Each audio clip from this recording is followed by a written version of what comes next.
দক্ষিণ চব্বিশ পরগনা বজবজ ১ নম্বর ব্লকের নিশ্চিন্তপুর গ্রাম পঞ্চায়েতের অন্তর্গত গোবরঝুড়িতে চলছে ধান জমির মাটি কেটে নেওয়ার কাজ। জলাভূমি থেকে জেসিবি দিয়ে কাটা হচ্ছে মাটি, এরপর সেই মাটি লরি করে চলে যাচ্ছে বিভিন্ন জায়গায়। দীর্ঘ বেশ কয়েক মাস ধরে চলছে এই মাটি কাটার কাজ। নিশ্চিন্তপুরের গ্রাম পঞ্চায়েতের এক তৃণমূল সদস্য জলাভূমি থেকে মাটি কাটার ঘটনায় উঠে এসছে এই সদস্যের নাম। এই বিষয়ে নিশ্চিন্তপুর গ্রাম পঞ্চায়েতের প্রধানের সঙ্গে যোগাযোগ করা হলে তিনি কোনো প্রতিক্রিয়া দিতে রাজি হননি। পাশাপাশি বজবজ ১ নম্বর ব্লকের বিডিও কোনো প্রতিক্রিয়া দেননি। ওই পঞ্চায়েত সদস্য এর আগেও একবার মাটি কাটার নামে জড়ায় এবং একটি দুর্ঘটনা ঘটে। এক ব্যক্তি মারা যায় দুর্ঘটনায়। সেখানেই তার জেসিপি এবং ছোট হাতি গাড়িতে আগুন জ্বালিয়ে দেয় স্থানীয় বাসিন্দারা। যত বড় নেতা তত বড় দুর্নীতি, সবাই নিজের চেয়ার সামলাতে ব্যস্ত, তাই মুখ খুলতে চাইছেন না কেউই।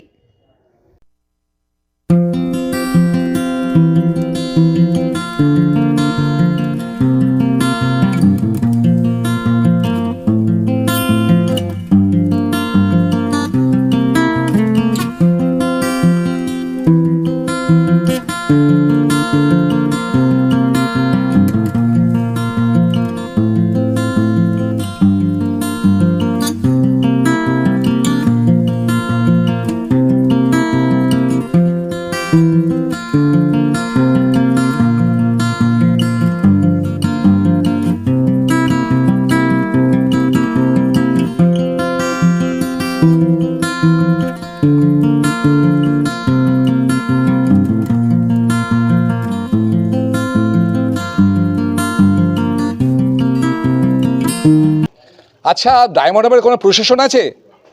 আমার মনে আছে সিপিএম আমলে ল্যান্ড রিফর্মস অ্যাক্টে আমরা প্রচুর এইসব জলাভূমি ভরাট বা ইলিগালভাবে পুকুর কাটা এগুলো আমরা বন্ধ করতে পেরেছিলাম।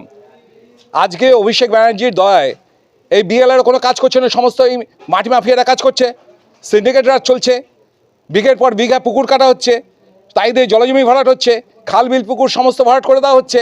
আপনি কমপ্লেন করতে কিচ্ছু করা যাবে না। আপনি সামান্য ধরুন না, এই যে অগ্নিশন নষ্ট করে 11 শতক জমি, চাষের জমি 40-50 বছর চাষের জমি চাষ করা হচ্ছে, তা সেইটাকে আজকে হর্ষে নিয়ে উঠে লোকেরা সেটা ভরাট করছে। তাহলে বিএলআর দপ্তরে জমা পড়েছে, ইমেল আছে, চিঠি আছে, রিসিভ কপি আছে যে ল্যান্ড রিফর্মস অ্যাক্টে যারা মাটি দিয়ে ভরাট করছে তাদের কাছে কেস স্টার্ট করা হোক। করেছে কি? আমি নিজে বলেছি এডিএমএলআরকে, কিছু করেছে? তা প্রত্যেকটা জায়গায় ধরুন আপনার চাষের জমি, সেখানে আমি সেখানেই ভরাট করছি, তো আমার এগেনস্টে কেস হবে ল্যান্ড রিফর্মস অ্যাক্টে। হয়েছে কি? তা প্রত্যেকটা জায়গায় এই টাইপেরই হচ্ছে। মাটি মাফিয়ারা এখানে রাজত্ব করছে, কোনো চাকরি নেই। আজকে অভিষেক ব্যানার্জির এমপি থাকাকালীন 14টা ফ্যাক্টরি বন্ধ করে দেওয়া হয়েছে। জার্মান ফ্যাক্টরি বন্ধ, জেজে স্পেকট্রাম বন্ধ, আর্দি ল্যামিনেটস বন্ধ, হাডা ফ্যাক্টরি বন্ধ, 17 থেকে 18 হাজার শ্রমিক পুরো বেকার। কজন খোঁজ রাখে, কজন মিডিয়া এখানে এই ব্যাপারে তথ্য দিচ্ছে? তো বেকার ছেলেদের কী করবে? হাতে চেম্বার তুলে দেওয়া হচ্ছে, মদের বোতল ধরিয়ে দেওয়া হচ্ছে, মাটি মাফিয়াদের হিসাবে তাদেরকে ব্যবহার করা হচ্ছে। পুরো একটা অরাজকতা চলছে। কাশ্মীরে এরকম হয় না। দেখুন সমস্ত তৃণমূলের নেতারা বজবস্ত আবার আর এক রাজকুমারের হাতে দিয়ে দেওয়া হয়েছে। এদের বাবা কোনোদিন রাজা ছিল না, রানী কোনোদিন ছিল না, এদের মা। এরা সব যুবরাজ, রাজকুমার নাকি এরা দিচ্ছে, কন্ট্রোল করছে ওনারা একজন খান যে 150 কোটি টাকা সম্পত্তি করেছে। পুরো ফাইল চলে এসছে, আমরা ইডির কাছে পাঠিয়ে দিয়েছি, সব হয়ে যাবে। এরকম বড় বড় মাফিয়া না, আর এরকম সমস্ত বড় বড় এই সমস্ত প্রমোটার মাফিয়া এই সমস্ত নেতা সব উত্তরপ্রদেশে ছিল, সব ঠান্ডা করে দিচ্ছে যোগীজি। এরাও ঠান্ডা হবে, চিন্তার কিছু নেই। অভিজিৎ দাস, ববি, আমি রাজ্য বিজেপির অ্যাডমিনিস্ট্রেশন ডিপার্টমেন্টের ইনচার্জ।